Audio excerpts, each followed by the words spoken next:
Oh. Okay na. Hello, magandang afternoon, Kuya Donato. Ito yung pinagawa mong distributor. Yan.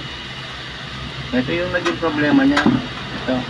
Dahil basag na yung coil natin, may crack to, up and down, dalawa. Ngayon, ito yung nilagay natin bago. Ayun, may tatak din siyang Toyota. Ito na yan.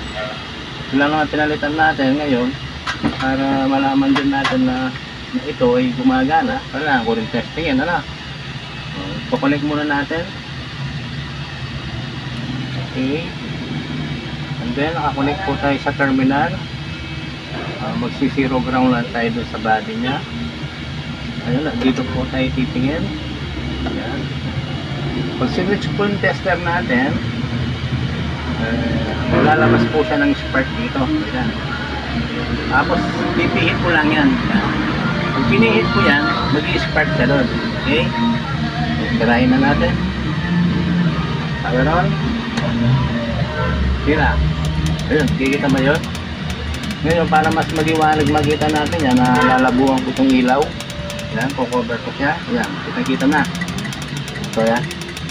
Ayan, kung nandun na ito at sa ngayon na itong active na itong distributor natin, hilahin ko lang paada. Tignan natin kung maabot yung 3/4. O, abot pa rin, no? Hinila ko na siya. Kanina nandito yan, hinila ko siyang ganun. Almost na sa kulang sa 1 inch, pero yun, buhay pa rin, nag-i-spark pa rin. Kahit malayo, abot niya. Okay? Ayun lang po at ito po yung pinalitan natin, nakita natin sira sa distributor. Yun po, okay na siya ngayon. Maraming salamat, Kuya Donato. Tantayin ko lang yung bata mo na para pikapin. Salamat!